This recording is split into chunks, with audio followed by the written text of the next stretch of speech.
किसी ने बहुत खूब कहा है कि यदि ज्ञान हमारे आचरण में ना उतरे तो वो केवल शब्दों का बोझ बनकर रह जाता है। दोस्तों, ओम शांति, नमस्कार। दोस्तों, बहुत समय पुरानी बात है कि एक शिष्य था, अपने गुरु के पास गया। उसके मन में एक भय, एक चिंता उसे सता रही थी और उसका प्रश्न बहुत सुंदर था। उसने गुरु से कहा कि गुरुवर, अभी तो आप हमारा इतना सुंदर रूप से मार्गदर्शन करते हैं, हमें ज्ञान देते हैं। हमें लगता है कि हमें जीवन में कोई भी कष्ट आता है, समस्या आती है तो हम आपके पास आ जाते हैं। लेकिन एक बात मैं आपसे पूछना चाहता हूं कि जब आप नहीं रहेंगे तो हमारा मार्गदर्शन कौन करेगा? हमें जीवन के अंदर रास्ता कौन दिखाएगा? दोस्तों, गुरु ने उसकी ये बात सुनी तो वो गहन मौन के अंदर चले गए। कुछ समय रुककर अपने शिष्य को अपने पास बिठाया और उसे बोला कि बेटा, मैं तुम्हें एक बहुत सुंदर कहानी सुनाता हूँ। एक बारी की बात है कि एक गांव में दो मित्र रहते थे। एक कंजूस था, एक थोड़ा बड़ा अपने विचारों से अमीर था, बहुत खुले दिल का था। घोर अंधियारा छा चुका था। उन दोनों को एक शहर से दूसरे शहर जाना था और उसके लिए उन्हें एक जंगल को भी पार करना था। मार्ग ग्रसित था, दोनों को एक मार्ग पर जाना था, उनका लक्ष्य अलग अलग था। तो उन्होंने कहा कि चलो रास्ते में जाते हैं तो एक दिया खरीद लेते हैं ताकि हमें रास्ते में कोई परेशानी ना आए। तो दोस्तों, पहला व्यक्ति जो था उसने जाकर एक दिया खरीदा और उस दिए को जलाकर वो जाने लगा। उसका दूसरा जो व्यक्ति था उसने सोचा कि भाई, अब इसने तो दिया खरीद ही लिया है तो मैं दिया खरीद कर क्या करूंगा, चलो इसी की रोशनी के साथ साथ मैं भी इसके साथ चल लूंगा, इसके पीछे पीछे हो लूंगा। दोस्तों, इसलिए उसने अपने पैसों को खर्च नहीं किया और उसके साथ साथ वो हो लिया। दोस्तों, काफी समय बीतता गया, दोनों साथ जा रहे थे। तो दोस्तों, उसका मित्र जो है वो अपने रास्ते चल दिया।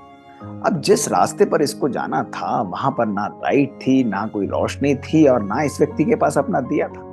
इसके मन के अंदर भय आ रहा था, इसके मन के अंदर चिंता आ रही थी और कहीं ना कहीं पछतावा भी हो रहा था कि अरे भाई, अगर मैंने भी दिया लिया होता तो आज मुझे इस कष्ट का, इस परेशानी का सामना नहीं करना पड़ता। ना उसे रास्ता दिख रहा था, ना उसे दिशा दिख रही थी। दोस्तों, उसके पास कोई भी विकल्प नहीं था। उसने अपना रास्ता वापस लिया, जाकर पुनः दिया खरीदा और वापस आकर अपने मार्ग की ओर चलने लगा। दोस्तों, महात्मा ने एक कहानी सुनाई और शिष्य से बोले कि बेटा, तुमने क्या सीखा?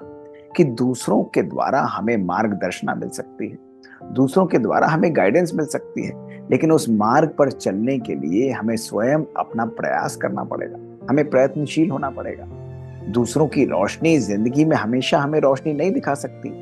उस मार्ग पर चलने के लिए हमें स्वयं भी अपने मन को जागृत करना पड़ेगा, अपने मन को उस आत्मिक ज्ञान, उस अध्यात्म की तरफ ले जाना पड़ेगा। अगर पछतावे से, अगर मन के अंदर भय और बेचैनी से बचना चाहते हो और मार्ग पर सहज रूप से चलना चाहते हो तो अपने मन को भी, अपनी बुद्धि को भी जागृत करो और श्रेष्ठ मार्ग की ओर अग्रसर हो जाओ। दोस्तों, जब ये कहानी उस बच्चे ने सुनी तो उसका मन भाव विभोर हो गया।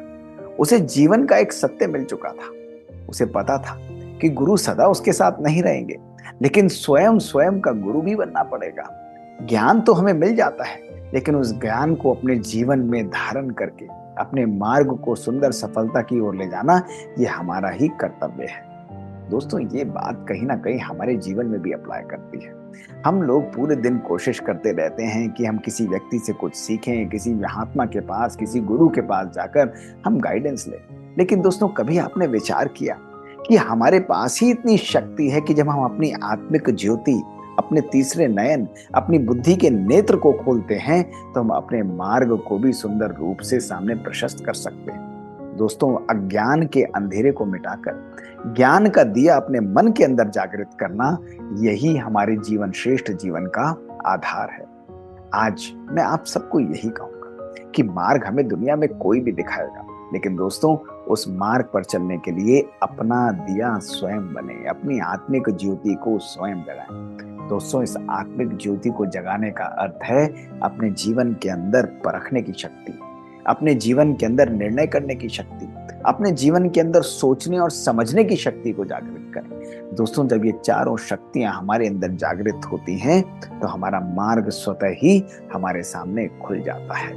यही ज्ञान को अपने जीवन में धारण करने की पूर्ण कला है। दोस्तों, इस बात पर गहन विचार करिएगा। ये जीवन का एक बहुत बड़ा सत्य है और आत्मा की बहुत सुंदर आवाज है। शुक्रिया दोस्तों। ओम शांति। बात बात में सीरीज में दोस्तों ऐसी ही मजेदार कहानियां हम आपके सामने लेकर आते हैं। ये कहानियां दोस्तों हमारे जीवन का एसेंस हैं, हमारे जीवन का सत्य है। यदि इन कहानियों के द्वारा हम अपने जीवन को परिवर्तन करना चाहें तो केवल 1 सेकंड, 1 दिन का काम है दोस्तों। आप इन बातों को सुनिए, अपने जीवन में धारण करिए, और यदि आपके पास भी कुछ ऐसी खट्टी मीठी कहानियां हैं तो हमें लिख कर भेजिए। हमारा ईमेल है bkdrmohitgupta@gmail.com। शुक्रिया दोस्तों। ओम शांति।